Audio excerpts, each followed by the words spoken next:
Well, welcome.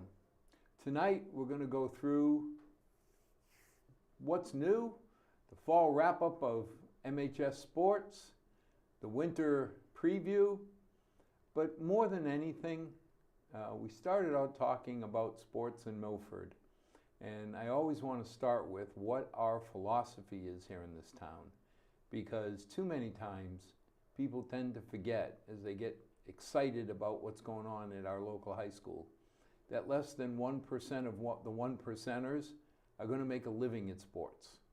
So let's start with an introduction, and then I want to hear the philosophy, because I just love hearing it. You got it, absolutely. Want me to jump into the core values, talk about that? Why don't you introduce yourself? Oh, that would be helpful. Peter Boucher, Director of Athletics, very proud to be in Milford. My 5th year, I think. I think we're going on 5 or 6 years here.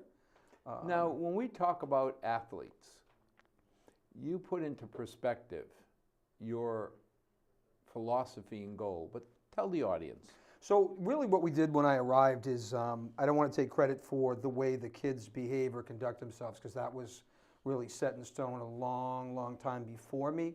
I think what we did when I arrived is just really take it and put it into, we were able to forge something that was simple and everybody could grab onto. So we came up with core values that were 3 of them. And basically trending data says anybody can remember 3 to 5 things, right? So Mr. Zaccilli, Nick Zaccilli was fantastic when I arrived, helped me get a bunch of really, really large posters, tapestries around the entire school, and not just the gym section of the school or the athletic wing. And they're really simple. Number 1 is relentless pursuit of excellence. We don't care what you're doing, we expect you to do it to the best of your ability, period. That's academics, that's athletics, that's being a good family person, that's being a good community person. Whatever you're doing, do it to the best of your ability. 2 is championship sportsmanship. What I tell the kids and what I try to talk to the coaches about is we really shouldn't be able to tell what the score is by our behavior on the bench. And whether or not our opponents are behaving well or maybe not making the best choices, I know way, way, way back, Milford has always conducted themselves accordingly and had that what we call championship sportsmanship now. And the third one, and probably the most important one, is what we call Scarlet Hawk 24/7. And that kind of takes everything into perspective and basically says, no matter where you go, no matter what you're wearing this. And that matters. And I know that matters to the generations, now, long before me, and we want it to matter to the generations long after us too. These are the things that we want to pass on to our middle schoolers, our elementary kids who we're working closely with on a couple of programs.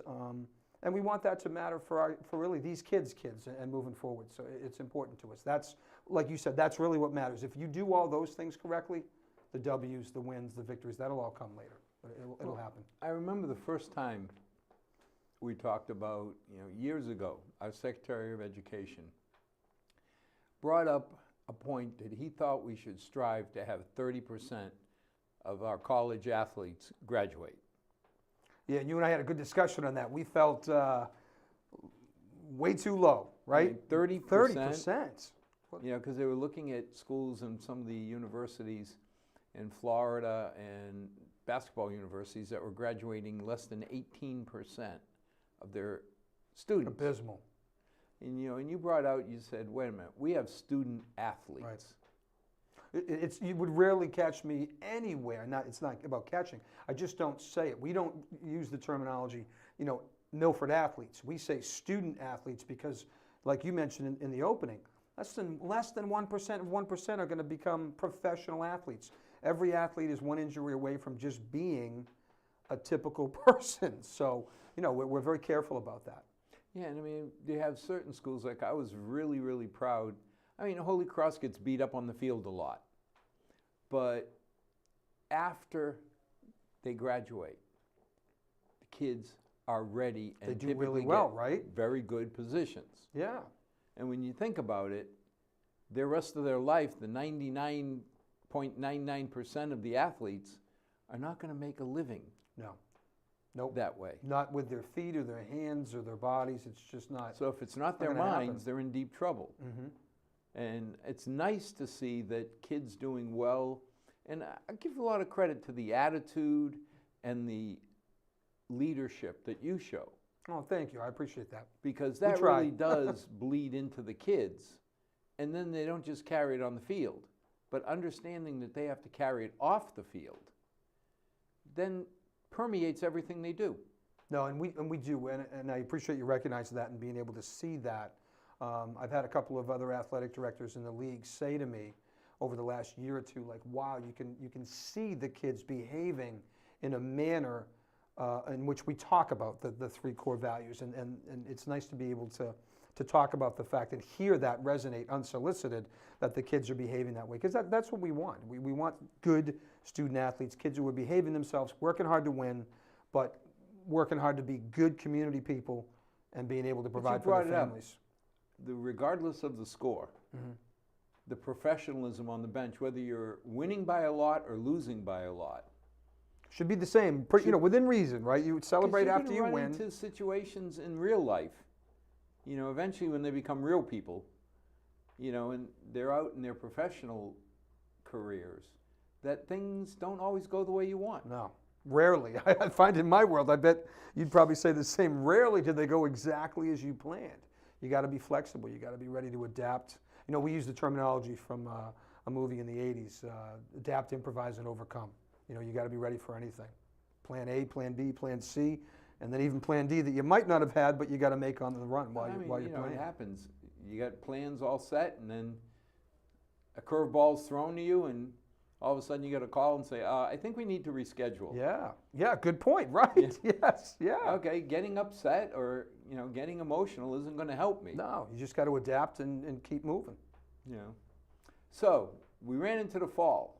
Yes. Seems like we did okay this fall. Yeah, we felt pretty good about the way we competed. I'll say it again, we're in an incredibly challenging league.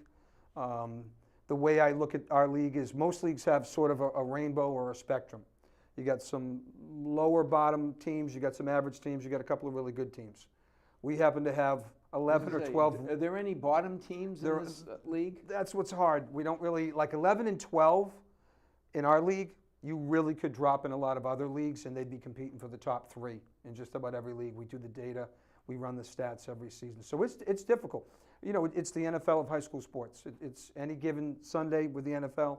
It's any given afternoon in this league. It doesn't matter what sport either. There is not a sport. What we tell our kids is if we can scratch out, hammer out a playoff berth in this league, you get into the playoffs, it's anybody's game. And 9 times out of 10, you'll see a Hockomock League team, if not 2 or 3. Like in baseball, we won 2 or 3 state championships last year just by getting out of the league. It's all you had to do. Franklin, North Attleboro.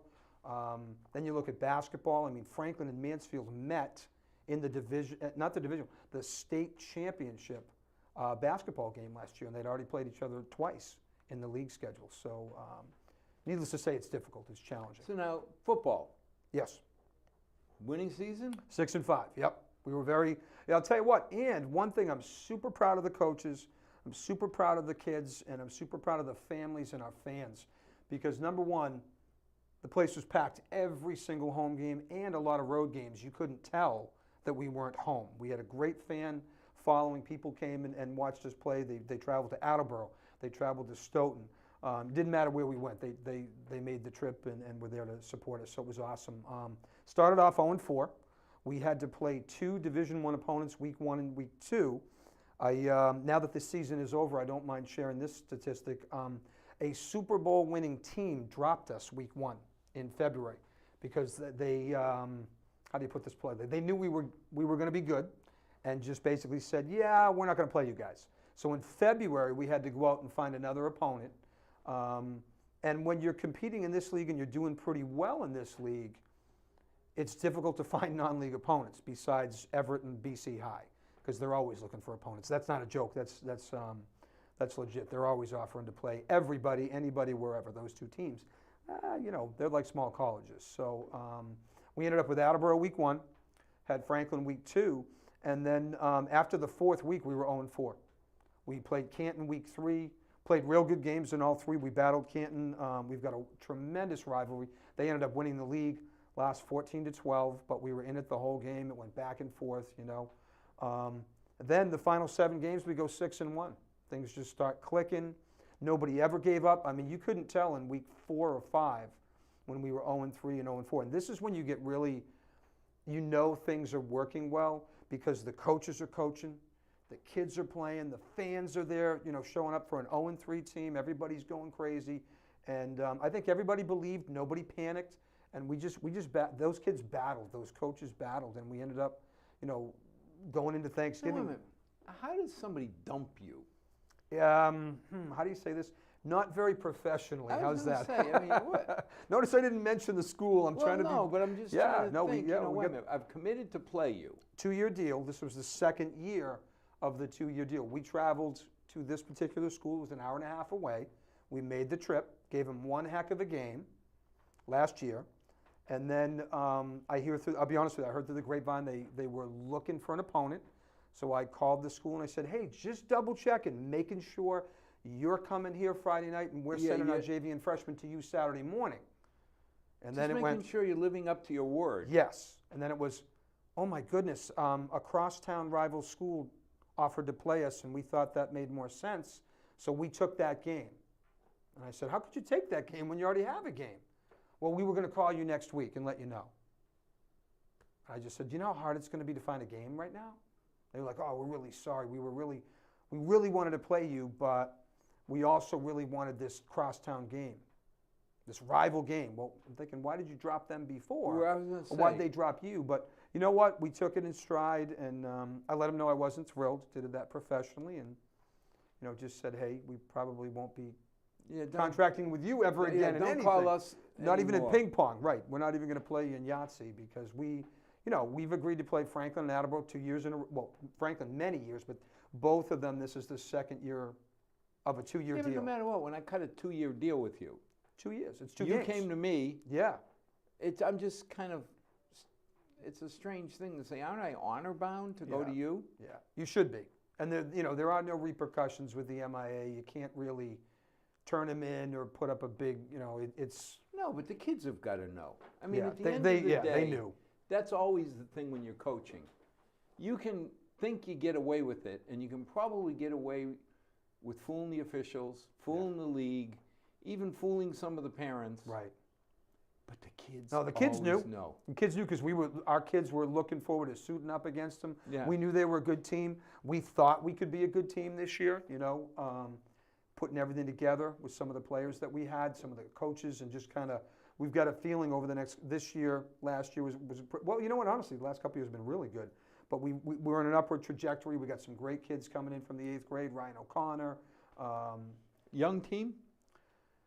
We got a good mix. That's what I love about where we're at right now. We've got, we're teetering at like 97, 98 kids. 3 or 4 years ago, before we switched head coaches, we had 43, 44 kids. No, wait a minute. 98 kids on the team? Yeah, yep, yes. We had to go out and get extra uniforms. Kevin Pine, who we loved having this year, Milford kid, Milford family, great family. We didn't have a uniform big enough. He's, 6'7", big man. He's going to play big-time college football, and I think a lot of people would project him to continue his career, and we hope that he does. We think he's going to. We had to go get a uniform, because he's so big, and it's just a big athletic kid. And then we just didn't have enough uniforms for 98, 99 kids. So we had to go get another. So is there a selection, or do you just basically take all the kids that want to play? We try not to cut because we feel like that's a great question, by the way. Between varsity, JV, and freshman, what we do at the JV, well, I'll start with the freshman. Freshman level, in a contact sport like football, we try to say playtime should be around 50%. And that really depends on our opponents, and the skill level of our kids. If we're playing North Attleboro, their freshmen look like they could be playing varsity. Big kids, although we have some big, strong kids too.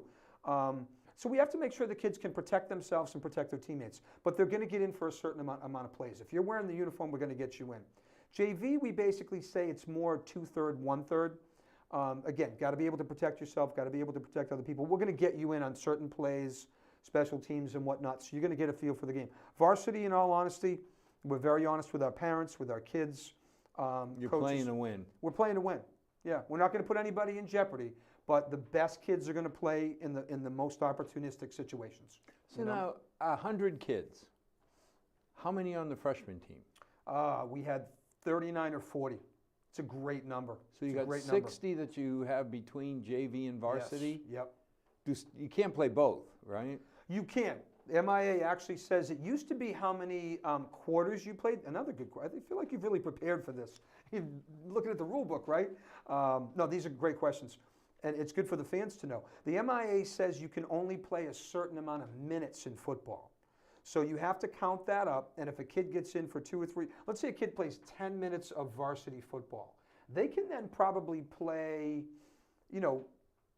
25, 30 minutes of JV, and that's how we work it. We try to get our kids in at the varsity level in a safe and challenging manner, and then if we can, if they only get a couple of plays on varsity, they can go in and play a certain amount of minutes on JV, and we try to do that so they get. So you could play half a JV game. Yes. And still show up Friday night and play a Yes. little bit. Yep. Or vice versa. Vice versa. Absolutely, yeah. Yep. And what's the logic there? You can't get enough time on varsity, so get them a little bit? Yes, yeah. I think it's similar to, take like basketball has the same rules. You could play, but that's more quarters. If you get in on one play in a basketball quarter. But that counts the whole. That counts for the quarter. You could be the whole 12 minutes or whatever. Yes. Doesn't matter. Absolutely. It could be 12 seconds or 12 minutes.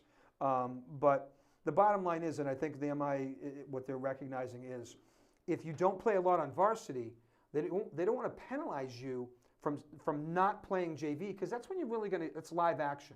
You can practice all week long, but I think most of us would agree that it's got to be live action against an opponent and not your own teammates that's really going to get you fired up and really get you going.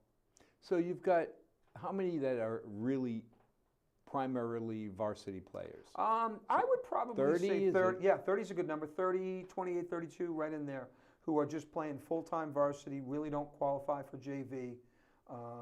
So it's a good mix right now. We feel really, really good about where we are. But that also feels good because you want to get the JV kids some real time. Absolutely. Because for sure, the seniors are going to go away no matter what. Yep. Got to be ready, right? That's a great point. They got to be. You got to move play. up. You don't want to start your first game and have it be, whether they're a junior or senior, have it be their first real game situation. Well, that's why I asked you if we had a young team, because normally, and you know more than I do, but when you see an 0-4, you say, okay, it's either inexperienced, they're young, you lost a ton of seniors, so you're trying to backfill. Especially when then you go 5-1 or something, No, it's a good question. What it boils down to is we've got a good smattering of kids in every grade, and that's what we strive to do.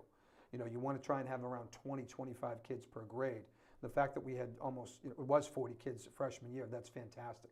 This town is booming with football, which is amazing. Which is not what you're reading across the country. No. I mean, you've got places like Texas where it's a religion. Yes. We had a young lady who played on the U.S. national team living with us, and she was from Odessa, Texas. Yep. Friday Night Lights, Odessa Permian. That was her school. Yes. Yep. And when I took her to our first Milford High game, she kind of looked around and said, "What's going on? Right? Where is everybody?" Yeah, right. And I said, "What do you mean? We got this is pretty big crowd we got for a us. good-sized crowd." And she goes, "Al, our normal draw is 20,000+ for a high school game." So I asked her, "Do they really close the town, or is that television?" She goes, "Oh no. No, everything shuts down, right? Everybody's at the game. Gosh. Why would you bother having a store open?" Yeah. Yep. So I mean, I Still can lose see money. places like Texas, maybe some parts of Pennsylvania, the square states. But everywhere else, you're reading how it's getting harder and the harder. numbers are trending in a declining fashion. Really, and what I attribute that to, a couple of factors. One, I think our coaching staff's doing a great job.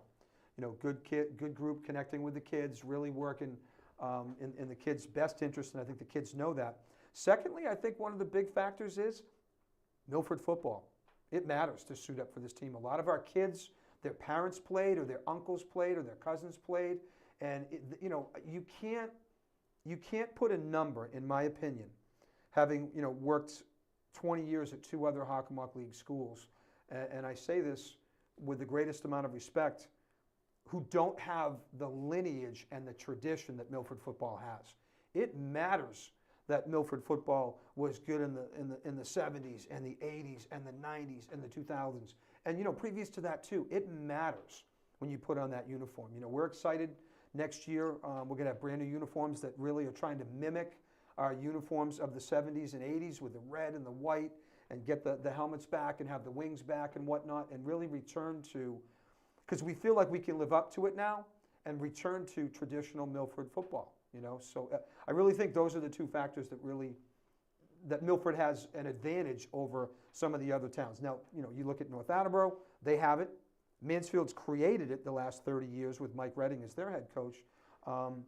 But it's few and far between that a school can say that, Milford football, 2 words, and everybody stops what they're doing and listens and perks up because of that tradition. Are the injury concerns hurting us? Because all you hear about is concussions. No, you do, and I'll tell you what, I'll give, and this is where I'm going to say my typical thing, and I hope people don't get sick of this, but I believe it because I've worked in other towns. This is where Milford does things differently, and by differently I mean in a very, very special and good way.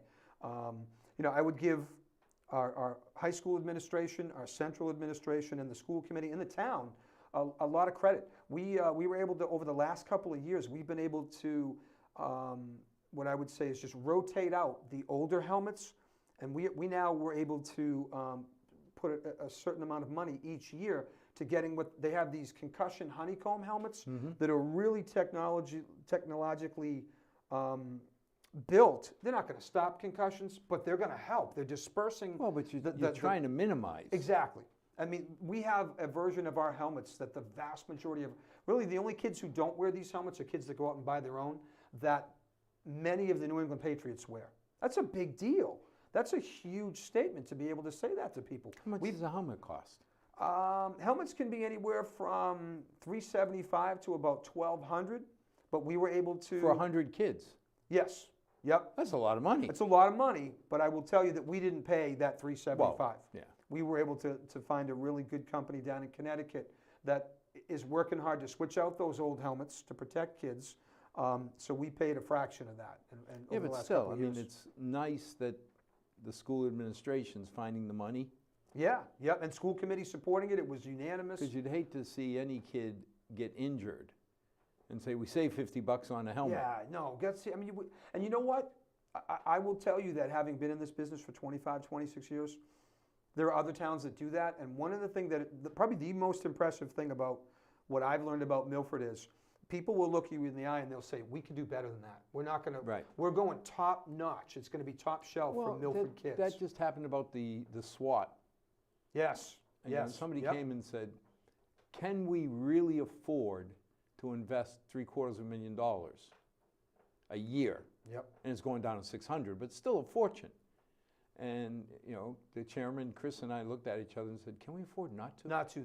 I was just waiting for, I guaranteed that's what folks in Milford say, is that this town wants the best and it's authentic. We could save a little bit of money on equipment, and then how do you look at your neighbor? Yeah, right. And say, your son is hurt, but we save $50. Right, well, we saved a little bit of money. When everybody knows that we probably could have done a little bit better if they had had that investment, but this town goes this town is very proud from... Well, this town's always taking care of their kids. Yes. At the end of the Yep. day, I learned that very I go quickly. to town meeting, and I always feel comfortable that they're going to vote You're going to do the right thing.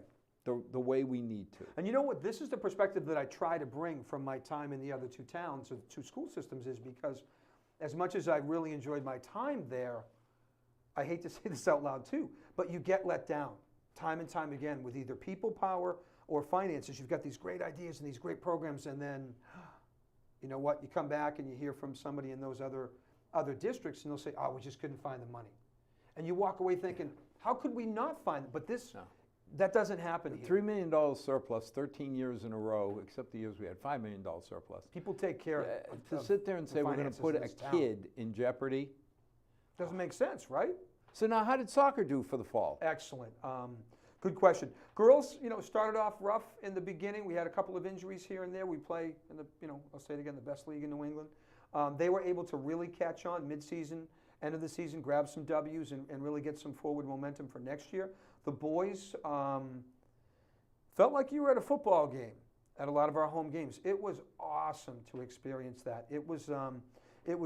Now they're playing big boy soccer now. Big boy soccer, yes, absolutely. This is no longer like when we first started and you're playing little teams. And No, you're playing D1 teams. You're playing powerhouses in Oliver Ames and King Philip and Mansfield.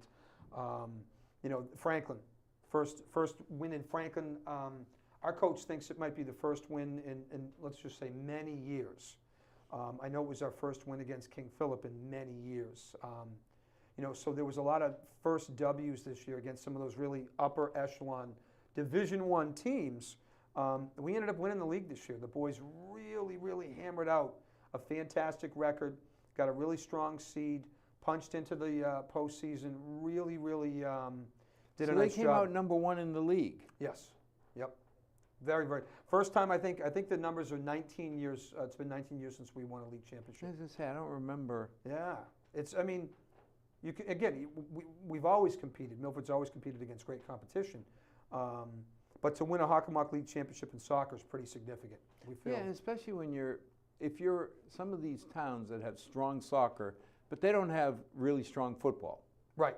It's one or the other. You know, yep. Because you're pulling from the same pool of talent. 100%. I mean, I don't know of anybody who plays soccer and football in the fall. Doesn't work that way, right? Yeah. You know what I mean? We have kids that could do it, but you can't. So you're splitting atoms and you're weakening your gene pool by putting kids in all millions of different sports. But soccer and football are very popular in the fall. You've been in this town way longer than I have. You know better than I do that it's difficult to field competitive teams in both, and we were that's a great point.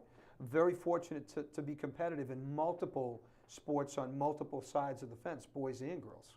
So now, how are the kids doing once they graduate? Are they getting scholarships to schools? Another great question. We're about 3 times the national average of what the United States says. So you have 1,100 kids. You got about 250 kids in your graduating class.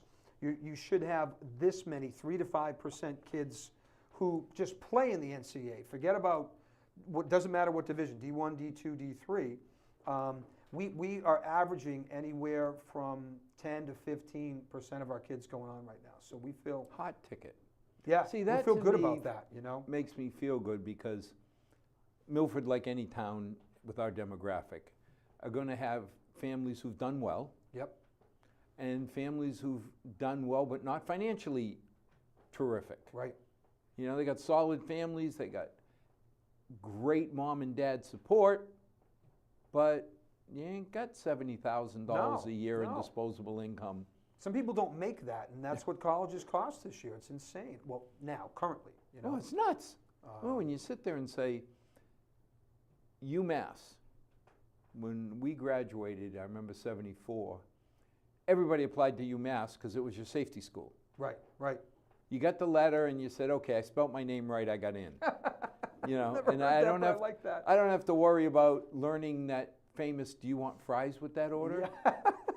But I look at UMass today. Totally different. Now, a lot of it is the investment that the state has put in. Sure.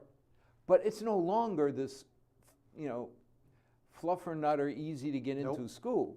And part of it is if you graduate from a private school, you're looking at $250,000, or now closer to $300,000. Yeah, right.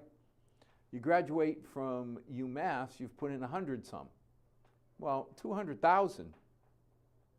Wow. It's a big chunk of change to be on the ticket. That extra, you wonder. Now, being a parent, I love the idea that the kids want to live at home. Yes, right. They could live at home forever. When both my girls were living at home, it got to a point where Mom said, it's time for the little birdies to leave the nest. Right. I said, darling, you see these railroad spikes? Dad's spiking the nest to the tree. They never have to leave. Stay as long as you want. But that's how we feel right now. Realistically, when we graduated, I remember I had $38.22 in my pocket, but I had no debt. Right. You didn't owe $1,000 a month. Some of these kids are saying they're paying $1,000, $1,500 a month. Right. That's a house. Right. Yeah, that's a house. Where do they get money for mortgage, for a car. Yep. You know, I'm assuming they're going to graduate with their $38.22.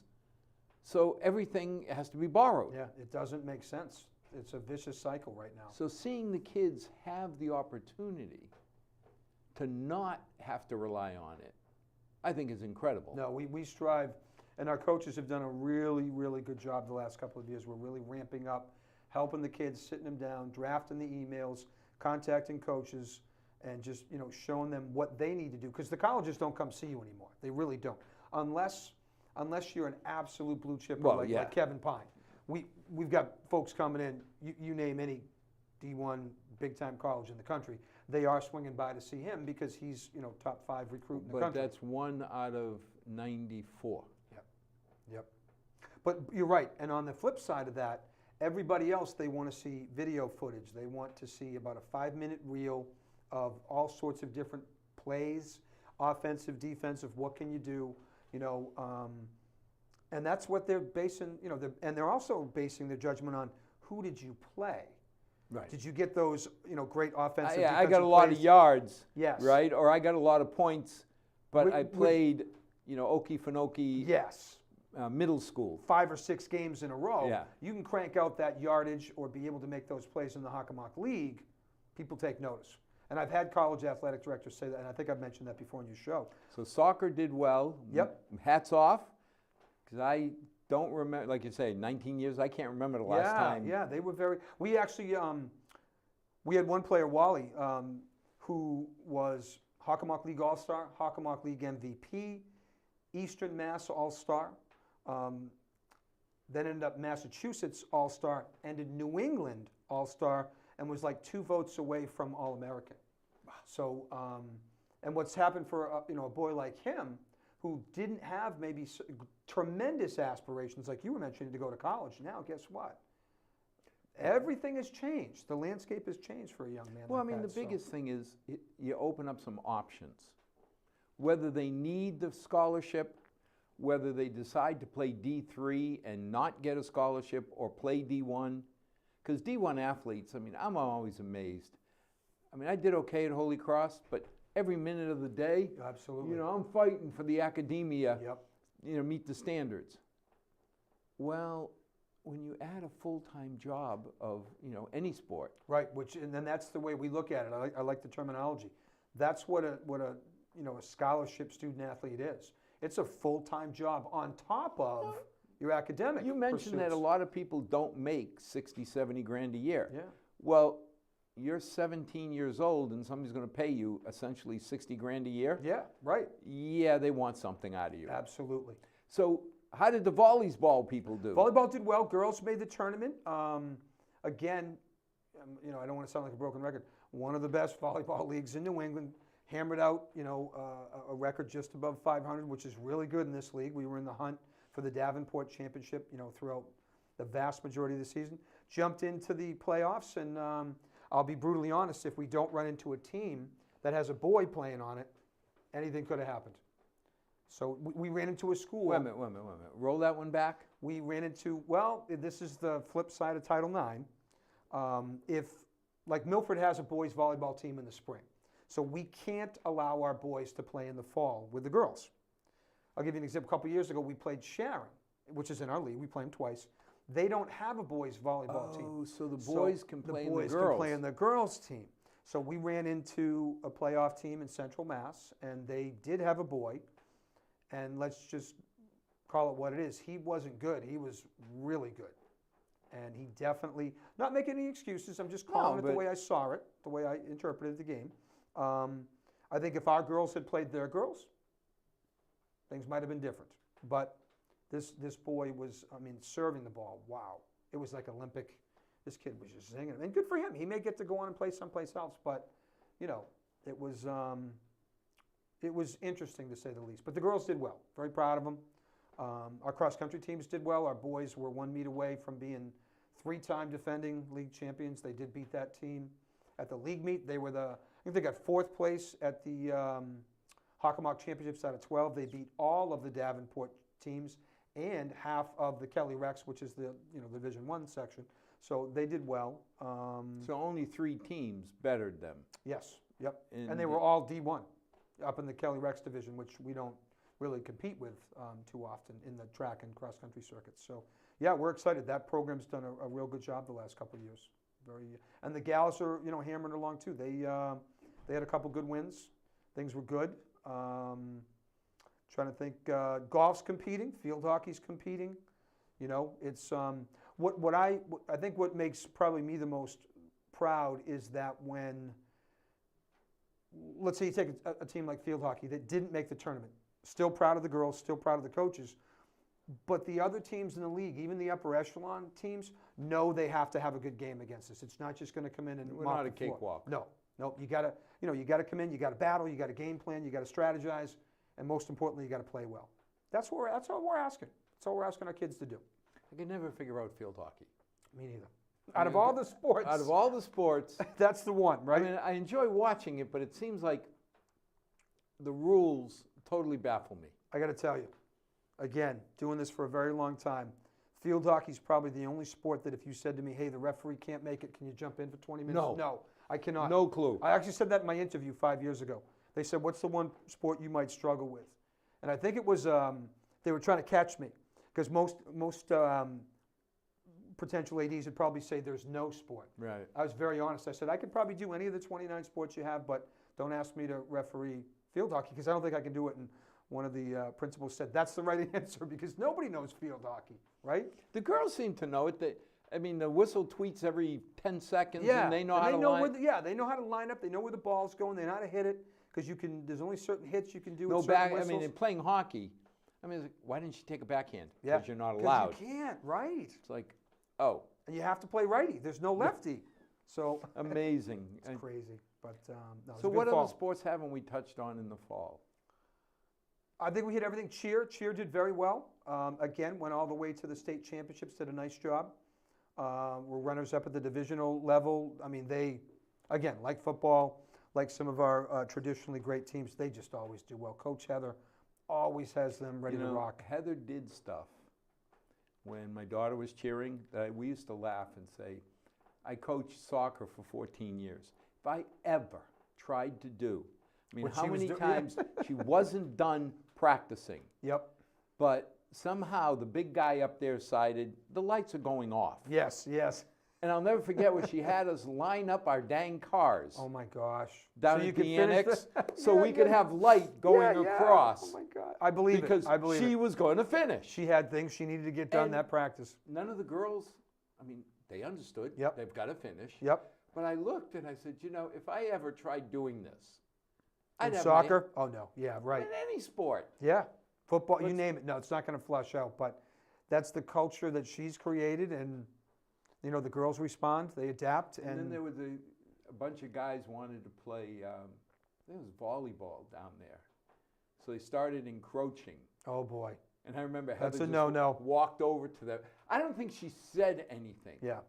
But it was just the look. Just the look. Yeah, yep. It's like the look you got from your mother when you knew, didn't do Peter. something right. Yes, yep. She didn't have to say anything. You got that look, and they just quietly moved out of the way. They knew. But somehow the girls knew this was all being done for the right reasons. Yeah, it's normal. They just, it's about precision. And she probably had goals for that practice, and they were gonna meet them. And sure enough, when we went to the tournaments, because mainly, when they went to the football games, that was like practice and fun for the kids. But the all-star group, when they went to the tournaments, then it was all business. Yes, absolutely. Yep. And I was pleased because the coach for the Holy Cross cheering invited Emily up in the spring, her senior year, to try out for the cheerleading team. So Emily got to cheer from the first day. Oh, okay. Cool. And that was all about the respect that coach had for Heather and Tony and the that program. Right. That's what we're talking about, right? Having that tradition. Because there was, she hadn't even been accepted to Holy Cross yet. And but they knew they wanted her to come cheer. Yep. I was just glad that the intensity wasn't the same, because between All-Stars and high school, Heather had them practicing 6 days a week. Yeah, yep, I can believe it.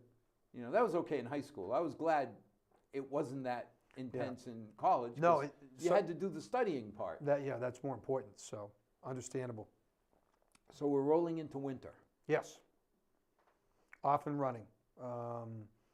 Just picking up. We think of basketball. Yep.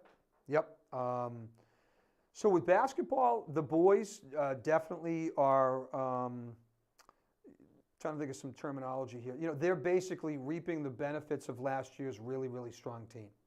So you got a couple things really going for you or going against you. Last year's team, we had a lot of big guys, did very, very well, got into the tournament, went a couple rounds into the tournament, ended up playing at WPI, which was fantastic. The whole town, I think, was all excited about this, and there wasn't a seat to be had in WPI that night, which was awesome. Yeah, and we learned when you go to WPI and you refer to them as whoopee. Yeah. They don't quite. They don't get it. They don't think that's as funny as we do. No, but if you ever want to get a classic taste of WPI, Google their fight song. Oh, see, I don't know. Yeah. Oh, you have to.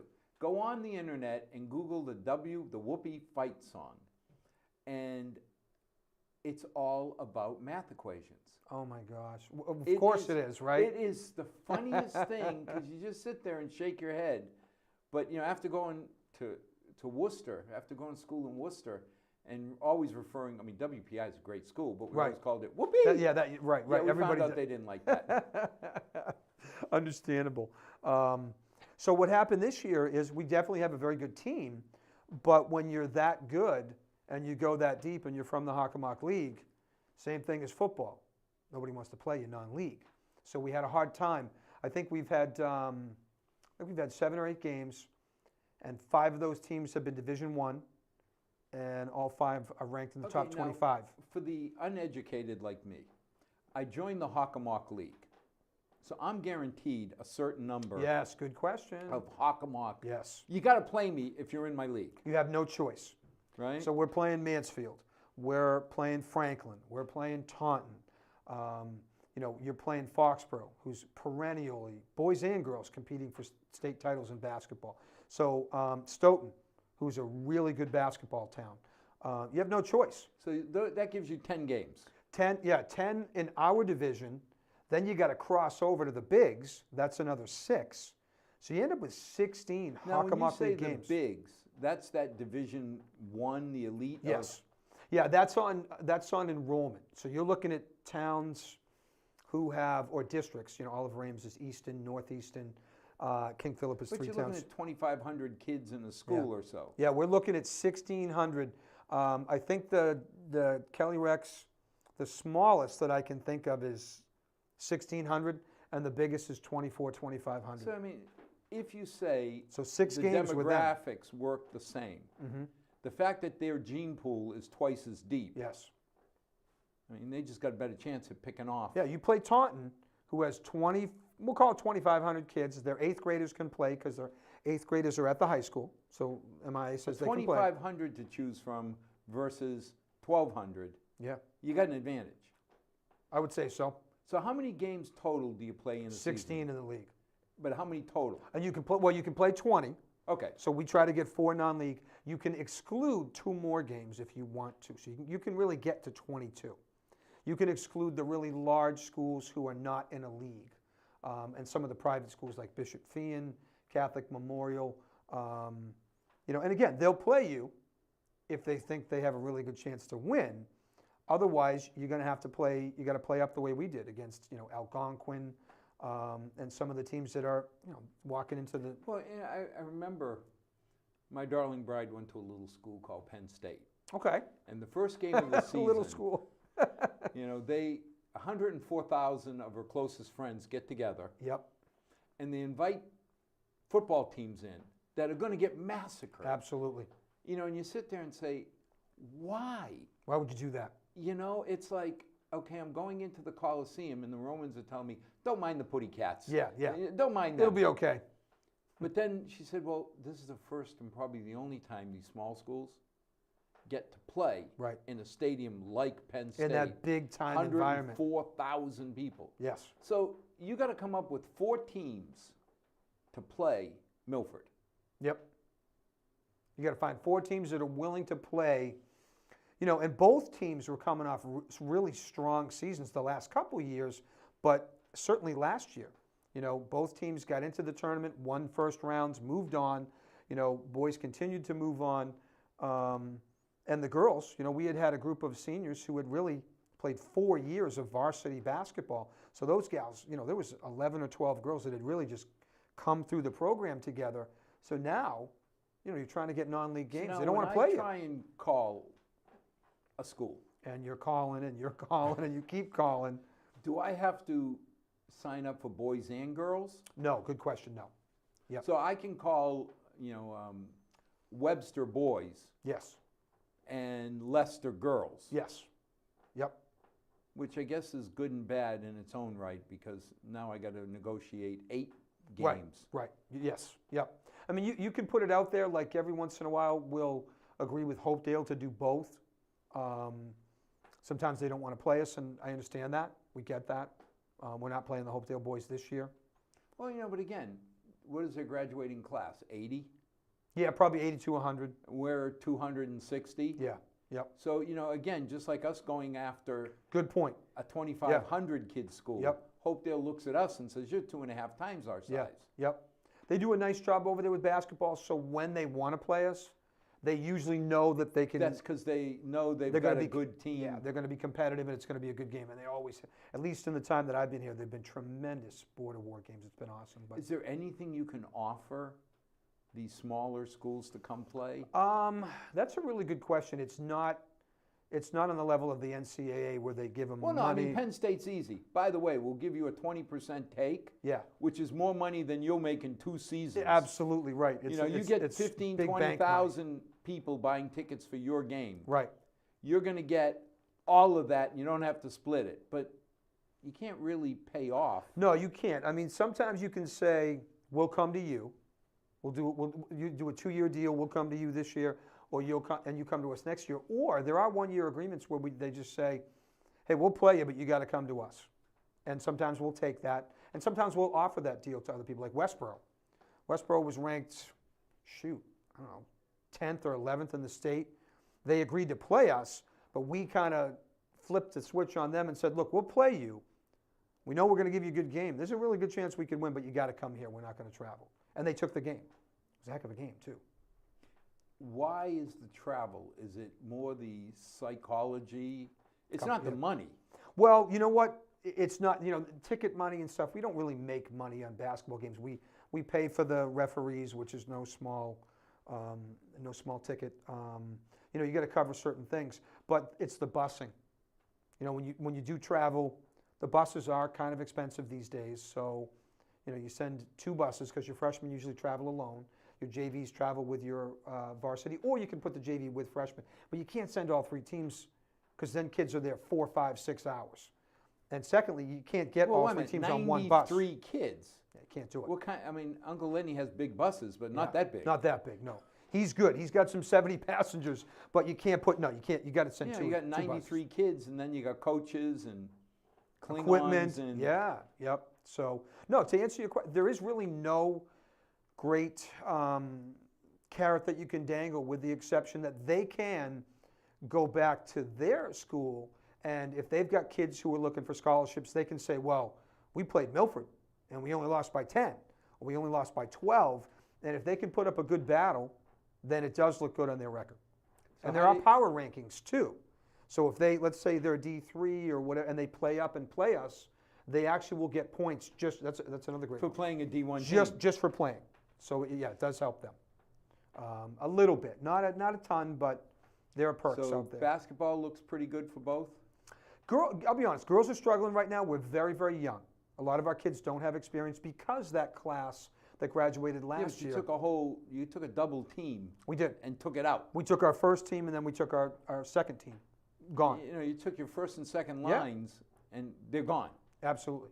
Yep. That's why it's exciting to have 40 kids as freshmen on a team, because you'll lose some, but we're gonna. you what? got a migration path. We use the term reload. We're not rebuilding. We're reloading, and we look at that. All of our coaches, we use that terminology. We look at it differently. The girls. I'm very proud of them. I'm proud of the coaches, freshman, JV, and varsity. They're all very patient, very motivating, very inspirational. They're not getting upset with the fact that we're struggling right now to get up to speed because a lot of these kids, it's not that they're not talented, they haven't been at that fast Hockomock League, competitive basketball. I mean, so we're coming around. We're catching up. Why do you let JVs play varsity? Welcome to you're eating at the big kid table. Absolutely. This is no longer you're at the little kid table. No. You're moving up. Whistle blows, and you're playing Mansfield, you're playing Franklin, you're playing Taunton. It's time to rock. We got to go, and our kids have embraced that. I'm very, very proud of both teams, and but the girls have embraced that incredibly well. Hockey. Yeah, hockey co-op. Yep. What's a hockey co-op? So we have not had enough kids the last couple of years to really have our own independent team. So we have co-opted with Hopedale and Millis to have what we call H2M, Hopedale, Milford, Millis. And we play in the Russell Conference, which is, I want to say 14 or 15 teams. They're all co-op teams, all of them. And for the first time, to my knowledge, in the history of Milford or Millis or Hopedale, we won the league. So we were very excited about that. And a lot of that was, just coming together, having good kids. Aiden Wild, playing one of the best players ever in this region for hockey. Matt Shaver in net, who's captain of the team this year, and he's also, returning between the pipes this year. So we're producing a lot of good kids in that program. So we play in that co-op. They're doing well. They're off to a good start. The kids are telling me, because I don't know the Millis and the Hopedale kids, they're saying, Coach, we got a shot to repeat. And you know what? I'm good with that. I'm excited about that. We'll take that, right? So, they're starting to carve out their own culture and tradition of excellence. Wrestling is off to a phenomenal start. Our high school team is doing really well. You asked a question about a previous team. That's a really good mix. We're really excited about that team right now because our middle school team has 22 kids, and 15 of them are 8th graders. And that middle school team, I think they're 8-2 right now. Only 2 losses are outside of Massachusetts. They're so good, they had to go into New Hampshire and Rhode Island to get teams to really challenge them. They beat Wachusett last week. They beat Natick a couple weeks ago. So you take that middle school team, you get those 15 kids in next year, and all the kids that are coming up behind him, and what Coach PJ is able to do with his teams. I mean, he's phenomenal. All New England, all Massachusetts team. When he was here for us, he was unbelievable. College wrestler, tremendous coach. They're doing very, very well. I'm excited about what they're going to be doing in the postseason for sure. They're doing just... Now, is swimming a winter sport? Yes, yep. Swimming is, boys are undefeated. I think girls have 1 loss right now. Milford swimming is synonymous with Milford football, Milford basketball, Milford baseball, Milford softball. Name all the great teams that we traditionally put out there. Milford swim can compete with anybody, period. And Coach Chappie, Coach Kate, Coach Oliver, they have our kids ready to go. We've got a number of kids. What I love about that program is we've got a couple of kids who are like marquee names. Everybody knows them in the league. And then we got a bunch of kids who might not jump off the internet with their name, but darn, they're good. They're just, high level, gonna swim in college type of kids that, if you look the other way for a split second, they're gonna beat you. And I love that about that program. There's just so many of those kids in that program. So they're competitive, looking at, potential league championships. Our 2 track teams over the last couple of years have become so competitive along with cross country.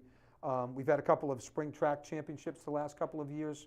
Our boys team is undefeated. I think our girls team only has 1 loss as of right now. You name it. We just had, we had 3 or 4 girls in the top 7 at the freshman-sophomore state meet, and Kerry O'Connor won the 300-meter, 300-meter dash, which arguably is probably the most competitive race in the state, and she gets first place. I mean, that kid can do anything she wants. You name it. Another group I want to talk about, and I guess the word Special Olympics means something, but to me, I've always said these kids are no more special, no less special than every other athlete we have. But you never see, I mean, you walk into, the Taj, and there's all the trophies. But you look around and say, where's was all our hardware, because we have a lot of it, right? You know that. Most of our fans know that. No, that's a great point. So between Special Olympics, Unified, and all the sports that have been put together, at Milford, we were recognized. I'm not sure how many of the fans know out there. I know there was a couple of articles in the newspaper in the fall, but under Jen Walsh's tutelage, a lot of other great people are helping out in that program, as you know too.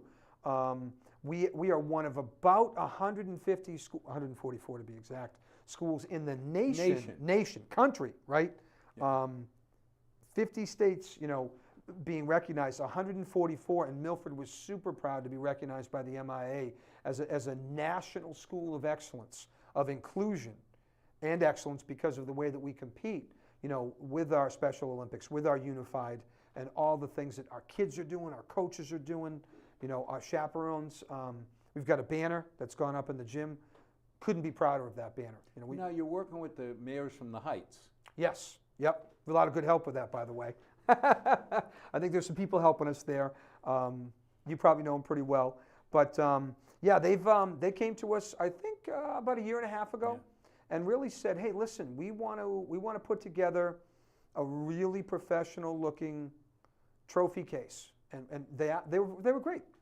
No strings attached. Where do you want it? What would you like to do with it? My hat was off to Domingos Roda. Yes. Yep. Because he came and he said, look, we got enough in the Heights. The tombstones, everything with our names on it. Yeah. Why can't we do something for the kids?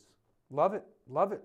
And now all of a sudden, not only are we going to highlight the accomplishments of our Special Olympics, it's going to be front stage. Front and center. You walk in, it's going to be, shoulder level.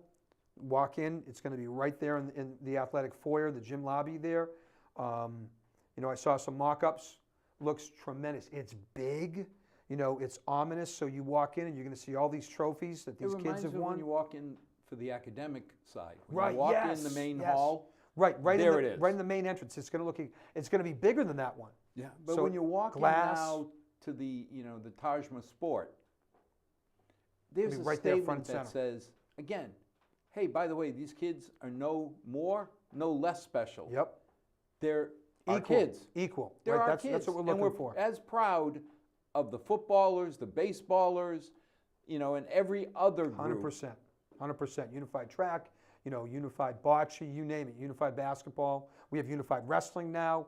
And that's one of the reasons we were recognized, because pretty much whatever we're doing, we're trying to incorporate a unified team. And we're kind of, Milford's kind of the trendsetters for that, in that fashion. And again, once again, Milford stands out ahead of the crowd. Yeah, yep. Not for doing anything special, but for just saying, it's another group of our kids. Yeah, these kids are important. They deserve these opportunities. They deserve Let them go to play. Be just like every other student, 100%. athlete in the school. Yeah, yeah. Well, thank you for everything you're doing. Thank you. Look forward to hearing in the spring about those teams. You got it. And as always, you can feel really, really proud of what's happening in Milford. Not only are the kids doing well athletically, but the athletes are doing well academically. And it's because of people like Pete that we keep the focus on the fact they are student athletes. They'll do well across their life with the lessons they've learned from the coaches. And my thank goes out to all the coaches of Milford Sports for the time, because obviously the multi-million-dollar contracts they get each year. Right. When you see how much time they put in for a $1,000 stipend, that barely probably covers their coffee and what they have to buy the kids gas, and food maybe, and right? gas. Yeah, yep. Just they work hard. They do. incredible what talent they put out and the opportunities they make. So as always, may God bless to our 6 loyal viewers. May tomorrow be a better night than tonight. Good night and thank you. Thank you.